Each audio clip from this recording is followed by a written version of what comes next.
نحمدہ و نصلی علی رسولہ الکریم اما بعد اعوذ باللہ من الشیطان الرجیم بسم اللہ الرحمن الرحیم وَلَقَدْ يَسَّرْنَا الْقُرْآنَ لِلذِّكْرِ فَهَلْ مِن مُدَّكِرٍ صدق اللہ مولانا العظیم۔ آج کے دور کا ایک بڑا اہم مسئلہ یہ ہے، ہر دوسرا چوتھا آدمی جو کسی نہ کسی فرقے سے وابستہ ہے، وہ دوسرے لوگوں کو زج کرنے کے لیے یا اپنی بڑائی کرنے کے لیے یا اپنی صداقت کو قائم کرنے کے لیے اور دوسرے کو جھوٹا ثابت کرنے کے لیے جو خطرناک ترین ٹول استعمال کرتا ہے وہ ہے اردو میں کہ جی قرآن تو بڑا آسان ہے، کوئی بھی پڑھ کے سمجھ سکتا ہے۔ جب وہ یہ کہتا ہے قرآن بڑا آسان ہے، کوئی بھی اس کو پڑھ کے سمجھ سکتا ہے، اس میں کون سا ہمیں کسی کی محتاجی کی ضرورت ہے؟ یہ ایسا پہلو ہے جو بڑا ہی خطرناک پہلو ہے۔ آج ایک دوست نے متوجہ کیا کہ جی اگر یہ معاملہ ہے، اکثر لوگ کہتے ہیں جی قرآن سمجھ کے پڑھو۔ اب وہ قرآن سمجھ کے کیسے پڑھا جائے؟ قرآن تو سمجھنے کے لیے مشکلات ہیں ہمارے لیے، ساری زندگی ہم کچھ اور پڑھتے رہے، ایک دم بڑھاپے میں قرآن پڑھنے کی طرف جو دھیان ہوا تو اب ہر طرف سے جی سمجھ کے پڑھو۔ اب وہ سمجھ کے پڑھنے کی طرف آتے ہیں تو سمجھ نہیں آتی، اب کیسے سمجھ کے پڑھنا ہے؟ پھر وہ کوئی نہ کوئی کہتا ہے جی فلاں کو دیکھو، جی فلاں کو پڑھو، جی فلاں کے پاس جاؤ، جی فلاں سے معلوم کرو، پھر ہمارے لیے مسئلے پیدا ہوتے ہیں۔ تو آپ یہ فرمائیں کہ ہم کیا کریں؟ پہلے نمبر پر یہ بتائیں کہ قرآن کریم میں جو یہ کہا وَلَقَدْ يَسَّرْنَا الْقُرْآنَ لِلذِّكْرِ، ہم نے قرآن کریم کو سمجھنے کے لیے آسان بنایا ہے، فَهَلْ مِن مُدَّكِرٍ، کوئی اس سے نصیحت حاصل کرنا چاہتا ہے؟ یہ اس کا مطلب کیا ہے؟ اور دوسرے نمبر پر کہ کیا اگر کوئی بندہ بغیر سمجھے قرآن پڑھ لیتا ہے، جیسا کہ اکثر ہم اجمیوں کا حال ہے جنہوں نے قرآن پڑھنا سیکھا ہی نہیں، ساری زندگی کچھ اور کرتے رہے اور بڈھے وارے خیال آیا چلو جو قرآن بھی پڑھ لیتے ہیں، اب وہ کہاں سے ہم سمجھیں اس کو؟ اب آیا ہم ان کو خالی پڑھ رہے ہیں تو ہمیں کوئی فائدہ ہوگا کہ نہیں ہوگا؟ ہمارے لیے کچھ رہنمائی فرمائیں۔ یہ بات اتنی مختصر ہے جتنی عرض کر دی گئی، لیکن جتنی مختصر ہے خطرناک اس سے زیادہ ہے۔ اللہ تبارک و تعالیٰ نے جب قرآن کریم نازل کیا، یہ قرآن کریم نازل کرتے وقت جو اللہ تعالیٰ نے ایک میتھڈ پروگرام دیا ہے یا جو پیغام دیا ہے وہ سمجھ آ جائے تو بات ساری کھل جاتی۔ قرآن کریم نے فرمایا کہ اِنَّا عَرَضْنَا الْأَمَانَةَ عَلَى السَّمَاوَاتِ وَالْأَرْضِ وَالْجِبَالِ، ہم نے اپنی اس امانت کو پہاڑوں پر، آسمانوں پر پیش کیا، بھئی تم لے لو، تم لے لو۔ فَأَبَيْنَ أَن يَحْمِلْنَهَا، انہوں نے انکار کر دیا اٹھانے سے۔ فَحَمَلَهَا الْإِنسان، انسان نے اس کو سینے سے لگا لیا۔ اس کا مفہوم بعض نے قرآن کریم لیا، بعض نے دوسرے مفاہیم بھی لیے ہیں، کسی نے اس کا مفہوم دین لیا، کسی نے عقل لی، کچھ لیا، لیکن مفہوم اس کا ایک یہ ہے کہ قرآن کریم یہ ایک ایسی کتاب اور ایسا معاملہ ہے کہ جس کو اٹھانا آسان نہیں تھا۔ یہ کس لحاظ سے آسان نہیں تھا؟ اگر مذاہب کی تاریخ کا مطالعہ کیا جائے تو آسمانی کتابیں جن کا نزول ہوا ہے، جو تو معلوم تاریخ ہے ہمارے پاس، یعنی کمپائلڈ تاریخ ہے، اس میں تو ہمیں پتہ چلتا ہے کہ 4 مشہور مصحف ہیں، تورات، انجیل، زبور اور قرآن۔ لیکن یہ بھی چونکہ مشہور ہو گئی ہے بات، اس لیے اس سے زیادہ ہم آگے نہیں بڑھتے۔ لیکن حقیقت یہ کہ تاریخ کا اگر مطالعہ کیا جائے، اور میں نے اپنے ایم فل کے تھیسز میں اس پر کام کیا، تو اس میں نے 2 پہلو بنائے مذاہب کے، ایک مشرقی مذاہب اور ایک مڈل ایسٹرن مذاہب یا مشرق وسطیٰ کے مذاہب، اور ہر مذہب کے 6 بنیادی ڈھانچے ہیں، اور ہر ایک ان میں سے کتاب کے نزول کا دعویٰ کرتا ہے کہ جی ہمارے پاس کتاب ہے۔ مثلاً مندائین یا سابعین ایک فرقہ ہے جو یہ کہتا ہے کہ ہم یحییٰ علیہ السلام کے امتی ہیں، اور یحییٰ علیہ السلام پر جو کتاب نازل ہوئی اس کا نام کنزہ ربہ ہے، وہ ہماری مستقل شریعت ہے۔ اور حقیقت بات یہ کہ وہ کتاب جب میں نے بھی پڑھی تو میں حیران رہ گیا کہ ان کے ہاں آج بھی عبادات کا، طہارت کا اور ان ساری چیزوں کا تصور بڑا واضح ہے، لیکن جب میں نے گہرائی میں جا کر دیکھا تو ان کی خامی یہ تھی کہ انہوں نے سمجھا کہ ہمارا جو مذہب ہے یہ ایک مخصوص طبقے کے لیے، کسی اور کے لیے نہیں ہے، کوئی اور اگر اس کو ہاتھ لگائے گا تو اس کے لیے ناجائز ہے۔ لہٰذا انہوں نے اس کتاب کو، اس فکر کو، اس دین کو ایک لمیٹائز کر دیا۔ اسی طرح یہودیوں نے تورات کے ساتھ کیا، اور عیسائیوں نے انجیل کا اس وقت ہی بیڑا غرق کر دیا جب اس کا نام و نشان ابھی نیا ہی آیا تھا۔ پولس جب آیا تو اس سے پہلے انجیل کو غائب کر دیا گیا۔ آج دنیا میں عیسائیت کے پاس انجیل نام کی کتاب کوئی نہیں ہے، وہ نیو ٹیسٹامنٹ ہے یا اولڈ ٹیسٹامنٹ ہے۔ صرف مسلمانوں کو چپ کرانے کے لیے نیو ٹیسٹامنٹ پر انجیل مقدس لکھ دیا گیا، ورنہ نیو ٹیسٹامنٹ جتنا بھی ہے اس کا انجیل سے کوئی لینا دینا نہیں ہے۔ قرآن کریم ہمیں کہتا ہے کہ ہم نے انجیل نازل کی، انا انزلنا التوراۃ والانجیل۔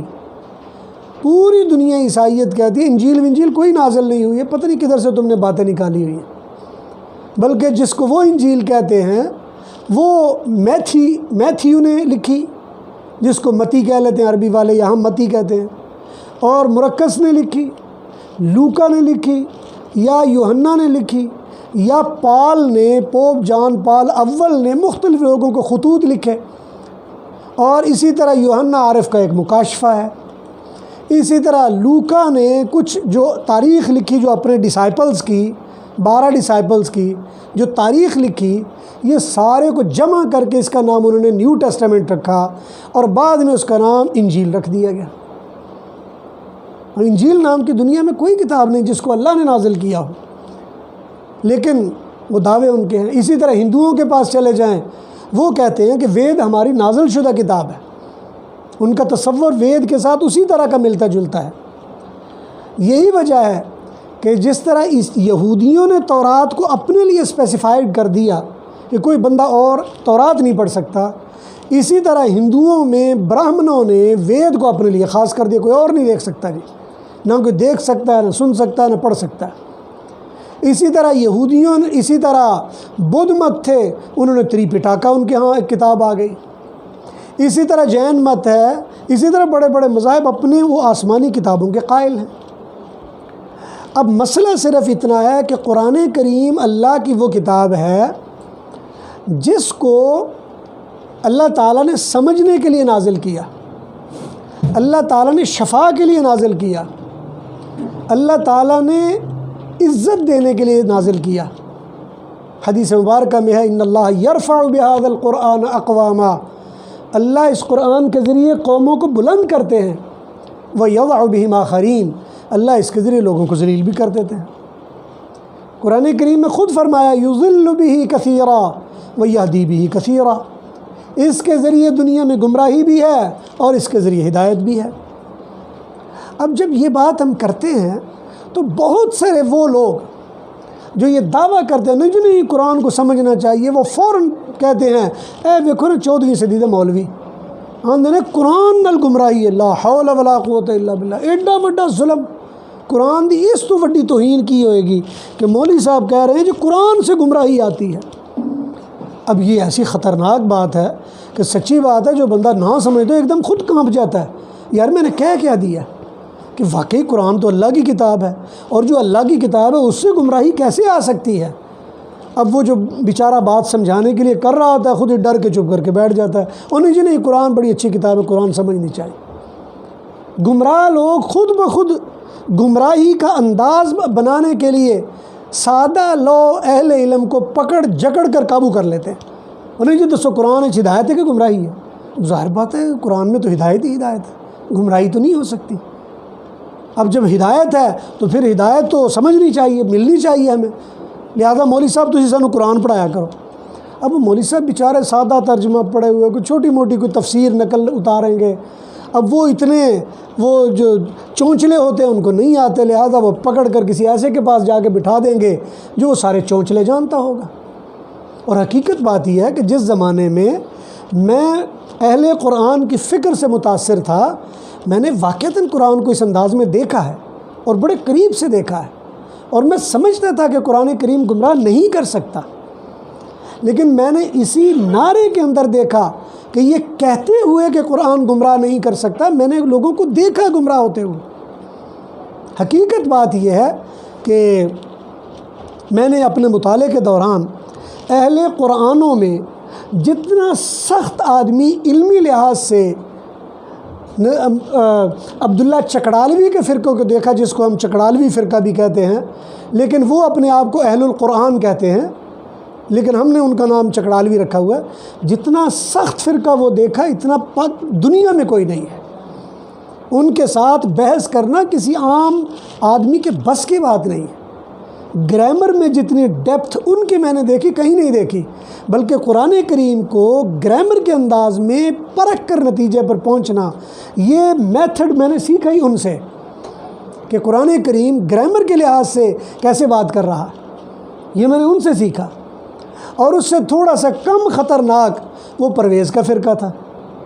اب پرویز کے فرقے میں کم خطرناکی اس لیے ہے کہ یہ قرآن کریم کے مفہوم کو لے لیتے ہیں اور اس کے بعد اس مفہوم کو لے کر دنیا کے مختلف علوم کو دیکھتے ہیں، اگر کسی علم سے اس سے ملتی جلتی بات ملتی ہے تو وہ ساتھ جمع کر لیتے ہیں۔ لہٰذا یہ ایک آسان پہلو ہے۔ پھر اسی سے ملتا جلتا ایک طریقہ کار تھا علامہ عنایت اللہ مشرقی کا، جو یہ کہا کرتے تھے کہ سائنسی ایجادات اصل میں قرآن کریم کی پیداوار ہیں۔ قرآن کریم اللہ تبارک و تعالیٰ کی ایک ایسی نازل کردہ کتاب ہے، یہ جب نازل ہوئی اور قیامت تک اس نے رہنا ہے۔ بلکہ میں یہ کہا کرتا ہوں کہ قرآن کریم کا نزول آدم علیہ السلام کے زمانے سے شروع ہوا اور محمد کریم پر آ کر اس کی تکمیل ہوئی ہے۔ یہ قرآن کریم ایک جامع کتاب ہے جو تمام آسمانی صحیفوں کا مجموعہ ہے۔ جتنے صحیفے اللہ نے نازل کیے، 350 کے قریب یا اس سے زیادہ صحیفے جتنے بھی نازل کیے، ان کا مجموعہ اللہ تعالیٰ نے قرآن کریم کو بنایا۔ اب ایک بات اگر آدم علیہ السلام کے زمانے میں ان کو کہی اور قرآن کریم میں اللہ تعالیٰ وہ بات کہہ دیتے ہیں، ایک بات ابراہیم علیہ السلام کو کہی اللہ تعالیٰ قرآن کریم میں بتا دیتے ہیں، ایک بات اللہ تعالیٰ نے موسیٰ علیہ السلام اور فرعون کے بارے میں کہی، قرآن کریم میں وہ بات کہہ دیتے ہیں، ایک بات عیسیٰ علیہ السلام کے بارے میں کہی، قرآن کریم میں اللہ نے بتا دی ہے۔ جو بندہ وہ سارا پس منظر نہیں جانتا، وہ کیسے واضح کر سکے گا کہ عیسیٰ علیہ السلام کی فکر کیا تھی؟ وہ کیسے بتا سکے گا کہ موسیٰ اور فرعون کا معاملہ کیا تھا؟ وہ کیسے واضح کر سکے گا کہ آدم علیہ السلام کا سارا زمانہ اور مسئلہ کیا تھا؟ مشکل ہو جائے گی۔ پھر یہ ایسی کتاب ہے کہ جب اوپر جاتی ہے تو اللہ تعالیٰ کے یہ قرآن کریم کا معروف جملہ ہے، تقیہ کلام سمجھنا چاہیے۔ اللہ تعالیٰ بات کرتے ہیں من السماوات الی الارض، من السماء الی الارض، یہ عام جملہ استعمال ہوتا ہے، آسمانوں سے زمینوں تک۔ آج تک سائنس اس کو ماپ نہیں سکی کہ آسمانوں سے زمینوں تک کا فاصلہ کتنا ہے۔ یہ ساری سائنسوں کے بعد، آپ کی ساری کاسمولوجی کے بعد، پورے فلکیات کے علوم کے بعد، ساری یعنی سائنس کے باوجود آج تک آپ صرف اس کی لینتھ نہیں ماپ سکے کہ لینتھ کتنی ہے جس کے بارے میں اللہ کہہ رہے ہیں۔ نتیجہ یہ کہ جب ہم کہیں گے تو کیا کہیں گے، ہم کیا سمجھانا چاہ رہے ہیں، کسی کو بتانا کیا چاہ رہے ہیں، سوائے الجھاؤ کہ کیا ہوگا۔ لہٰذا آج اس انداز میں جب بات کی جاتی ہے تو بات بڑی خوبصورت ہے، قرآن رہنمائی دیتا ہے، لیکن قرآن آپ کی توجہ مانگتا ہے، اور توجہ نہیں مانگتا، پوری زندگی کی توجہ مانگتا ہے۔ ایسا نہیں ہے کہ ساری زندگی تو آپ حرام حلال کمانے میں لگے رہے اور جب ماشاءاللہ ریٹائرمنٹ ہوئی تو قرآن کے خادم بن کے تفسیر شروع کر دی۔ میں 20 ایسے لوگوں کو جانتا ہوں، ساری زندگی جو بھی کراتے رہے، اب جب ریٹائر ہوئے تو گھر میں 5-6 تفسیریں رکھ کر ایک نئی تفسیر لکھنی شروع کر دی۔ بھئی آپ نے جو تفسیر لکھی وہ کسی کی مراد کو آگے کنوے کیا ہے۔ اللہ کی مراد کو سمجھنے کے لیے قرآن کو سمجھنا ضروری ہے، اس قرآن کو سمجھنے کے لیے فوکس کرنا ضروری ہے۔ آپ کو پتہ ہونا چاہیے کہ دین اسلام ہے کیا۔ اگر آپ کو دین اسلام کا ہی نہیں پتہ، دین اسلام کے پہلوؤں کا نہیں پتہ، اس کا اعتقادی پہلو اس کے بارے میں آپ کو نہیں پتہ، جب کہاں کہاں سے لوگوں کو گمراہی ہوئی یہی نہیں پتہ، اس کے عملی پہلو کا نہیں پتہ، اس عملی پہلو میں کہاں کہاں کون کون سے مسائل آئے آپ کو نہیں پتہ، طہارت کے مسائل کا آپ کو نہیں پتہ، نجاست کا آپ کو نہیں پتہ، نماز عبادات کا آپ کو پتہ نہیں ہے، ان عبادات کا اللہ سے تعلق کیسا اور آپ کا اللہ سے تعلق کیسے جڑے گا آپ کو نہیں پتہ، احسان کا نام آپ نے سنا کبھی نہیں، تصوف کو آپ بدعت کہہ رہے ہو، اللہ تعالیٰ اللہ کے نبی کہہ رہے ان تعبد اللہ کأنک تراہ، تو اللہ کی عبادت ایسے کر جیسے تو اللہ کو دیکھ رہا ہے۔ اب مجھے بتائیے کیا یہ پاسبل ہے کہ اللہ کو ایسے عبادت کریں جیسے اللہ کو دیکھ رہے ہیں؟ یہ میرا سوال ہے، پوری دنیا کا کوئی عالم وہ مجھے یہ بتا دے کہ یہ کیسے ممکن ہے۔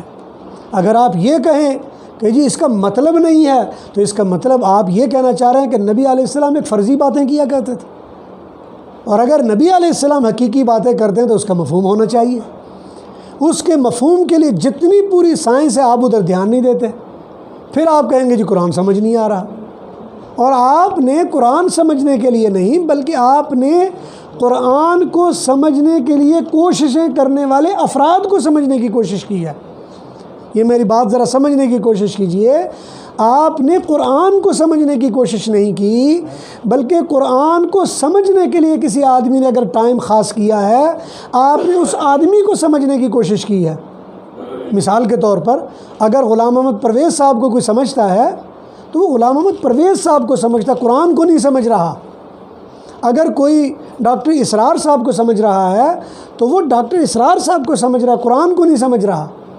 اگر کوئی بندہ مولانا مودودی کی تفہیم القرآن لے کر قرآن کو سمجھ رہا ہے، اس نے مولانا مودودی کو سمجھا ہے، قرآن کو نہیں سمجھا۔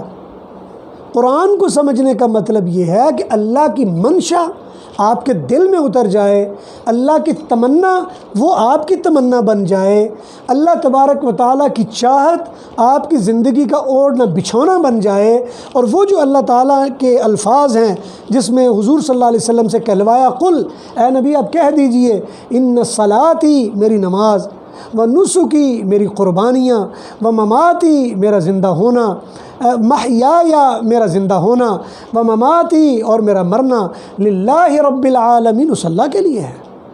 اگر آپ میں یہ کیفیت ہے تو قرآن سمجھنا آسان ہے، لیکن قرآن کریم اللہ تعالیٰ کی وہ رسی ہے جس کو اللہ نے آسمان سے نیچے لٹکا دیا ہے۔ اس رسی کو جو بھی ہاتھ ڈال لیتا ہے فقد استمسک بالعروۃ الوثقی، اگر وہ اس رسی کو مضبوطی سے پکڑ لیتا ہے، لا انفصام لہا، اس سے لا تعلق نہیں ہوتا، یقیناً کامیاب ہو جائے گا۔ اگر آپ قرآن کریم کو لے لیتے ہو اور اپنے سامنے رکھ لیتے ہو اور آپ عربی پڑھنا ہی نہیں جانتے اس لیے کہ ٹائم ہی نہیں ملا، اس لیے کہ آپ کو پڑھانے والوں نے پڑھایا ہی نہیں ہے، اس لیے کہ آپ کا ماحول نہیں تھا، قرآن کریم سامنے رکھا ہوا ہے، آپ دیکھ رہے ہو، آنکھوں سے آنسو نکل رہے ہیں، یا نہیں تو دل میں حسرت ہے، طبیعت میں پریشانی ہے، کاش میرے پاس موقع ہوتا میں اس کو پڑھ ہی لیتا، لیکن یہ آپ کا پچھتاوا اللہ تبارک و تعالیٰ کی بارگاہ میں پڑھنے سے زیادہ بہتر بن جائے گا۔ بعض اوقات یہ بعض اوقات اللہ تعالیٰ آپ کی وہ مایوسی کو بہت اونچا کر دیا کرتے ہیں۔ اگر آپ تھوڑا سا پڑھنا جانتے ہیں، بعض میں نے لوگوں کو سنا وہ جی قرآن تو پڑھ نہیں سکے، بڑھاپا ہے، پڑھانے والا کوئی ملتا نہیں، کیا کرتے ہیں جی اب بسم اللہ ہر آیت پر بسم اللہ پڑھ رہے ہیں، بسم اللہ الرحمن الرحیم، بسم اللہ الرحمن الرحیم، بسم اللہ الرحمن الرحیم۔ حقیقت بات یہ کہ جب میں اس کو بطور مفتی کے دیکھتا ہوں تو غصہ آتا ہے، اتنے جاہل، اتنے لا علم، اتنے بدتمیز، ساری زندگی قرآن نہیں پڑھا، اور اب پڑھنے لگے تو وہ بھی قرآن سے مذاق کر رہے ہیں۔ لیکن اسی بات کو جب میں نے اللہ تعالیٰ کی منشا معلوم کرنے کے لیے پوچھا یا اللہ کیا ہے، تو اللہ تعالیٰ کی طرف سے یہی پتہ چلا، او بھائی قرآن پر انگلی رکھ کے پڑھ کیا رہا ہے، ساری زندگی کے پچھتاوے سامنے رکھ کے کہہ کیا رہا ہے؟ بسم اللہ الرحمن الرحیم۔ یا اللہ میں آج تک تو کر کچھ نہیں سکا، اب میں یہ کر رہا ہوں کہ بسم اللہ الرحمن الرحیم، اے رحمان الرحیم تیرے نام سے شروع کر رہا ہوں، مجھے آتا کچھ نہیں، اے رحمان الرحیم تیرے نام سے شروع کر رہا ہوں۔ اس کی یہ ادا اللہ کو کتنی پسند آ جائے کہ بہت سارے اہل علم کو پیچھے چھوڑ دیں۔ اسی طرح اگر آپ کو قرآن پڑھنا آتا ہے اور آپ کوشش کرتے ہو، چلو جی میں قرآن کا 1 سپارہ پڑھ دیتا ہوں، چلو جی میں قرآن کریم کے 2 سپارے پڑھ دیتا ہوں، چلو جی میں قرآن کریم کی 1 آیت پڑھ لیتا ہوں، چلو جی میں 2 آیتیں پڑھ لیتا ہوں، اس سے بڑی سعادت کیا ہوگی کہ آپ اللہ سے ہم کلام ہیں، اللہ کی باتیں آپ کی زبان سے نکل رہی ہیں، اللہ کا کلام آپ کے اندر سے نکل رہا ہے، اس سے بڑی سعادت کیا ہوگی؟ میں سمجھتا ہوں ایک ایک لفظ پر 10 نیکیاں آپ کو دی جا رہی ہیں۔ اگر آپ تھوڑا سا اور آگے کرتے ہو، چلو کوئی 2-4 آیتیں پڑھی، نیچے سے تھوڑا سا ترجمہ بھی پڑھ لیا، اور ترجمے کے بعد کسی کی تفسیر دیکھ کے کوشش کر لی کہ یا اللہ تیری مرضی منشا کیا ہے، میں نہیں سمجھتا کہ آپ اس سے محروم ہو جائیں گے، اللہ تعالیٰ کی طرف سے اجر ملے گا اس پر آپ کو۔ لیکن آپ اللہ کا قرآن سمجھنے کی کوشش کیجئے، آپ یہ نہ کیجئے کہ کسی ایک شخص میں پھنس جائیں۔ آج ہماری بدقسمتی یہ ہے کہ تفسیر کے نام پر، قرآن کے نام پر شخصیات میں پھنس جاتے ہیں ہم جا کے۔ وہ جی فلاں جو حضرت ہے نا انہوں نے بڑی بات صحیح کر دی ہے، فلاں جو حضرت ہے انہوں نے بات صحیح کر دی ہے، جو فلاں حضرت ہے انہوں نے بات صحیح کر دی ہے۔ حالانکہ قرآن کریم کو سمجھنے والے کا مزاج یہ ہونا چاہیے کہ بھئی جتنی تفاسیر ہیں یہ تفاسیر لوگوں کی ہیں، ہر بندے نے قرآن سمجھنے کی جو کوشش کی ہے اس کوشش کا نام روح المعانی ہے، اس کوشش کا نام تفسیر کبیر ہے، اس کوشش کا نام آج تک تاریخ میں سب سے بڑی جو تفسیر لکھی گئی حدائق ذات بہجہ، جس کے بارے میں مفسرین لکھتے ہیں 500 جلدوں پر مشتمل تفسیر تھی۔ آپ جب اس کو دیکھتے ہو تو آپ کہتے ہو یہ کسی نے کوشش کی ہے، میں اس کو دیکھ رہا ہوں۔ اب معارف القرآن اگر پڑھ رہے ہو تو یہ مفتی شفیع صاحب رحمۃ اللہ علیہ کی کوشش ہے جو انہوں نے قرآن سمجھنے میں کی ہے۔ آپ اگر تدبر القرآن دیکھتے ہو، یہ امین احسن اصلاحی کی ایک کوشش ہے جو قرآن سمجھنے کے لیے اس نے کی ہے۔ سر سید احمد خان کی 15 سپاروں کی تفسیر کو دیکھتے ہو، یہ سر سید کی قرآن کے سمجھنے کی کوشش ہے جو آپ دیکھ رہے ہو۔ غلام محمد پرویز صاحب نے 4 مختلف انداز میں تبویب القرآن، مفہوم القرآن، لغات القرآن، معارف القرآن کے نام سے جو کام کیا ہے، جب آپ اس کو دیکھتے ہو تو آپ گویا پرویز کی کوشش کو دیکھ رہے ہو جو اس نے قرآن کو سمجھنے کے لیے کی ہے۔ اللہ تعالیٰ کیا کہتے ہیں، کوئی ان میں اس مقصد تک پہنچا کہ نہیں پہنچا، یہ جب اللہ کے پاس ہم جائیں گے وہاں پتہ چل جائے گا میری بات کو کس نے سمجھا اور کس نے نہیں سمجھا۔ اس لیے قرآن کریم اگر کسی بھی انداز میں آپ کو پڑھنے کی توفیق مل رہی ہے، میں سمجھتا ہوں اللہ تعالیٰ آپ سے محبت کرتا ہے، آپ کو اپنے کلام سے جوڑ رہا ہے۔ لیکن اگر آپ اسی قرآن کریم کو متنازع بنا رہے ہیں، قرآن کریم کو سمجھنے کے لیے یا سمجھنے کا بہانہ بنا کے یا سمجھنے کا نام لے کر بندوں کو پکڑ کر یا انسانوں کو اللہ کی غلامی سے نکال کر کسی اور کی غلامی میں ڈال رہے ہیں، تو میں سمجھتا ہوں کل قیامت کے دن آپ کو جواب دہ ہونا پڑے گا۔ اس لیے کہ آپ نے قرآن کی طرف نہیں لگایا، آپ نے تو کسی بندے کے ساتھ جوڑ دیا اس کو۔ اس لیے قرآن کریم جس حد تک آپ سے پڑھا جائے، جس انداز میں پڑھا جائے، جتنا پڑھا جائے، جیسے پڑھا جائے، میں سمجھتا ہوں وہ غنیمت ہے۔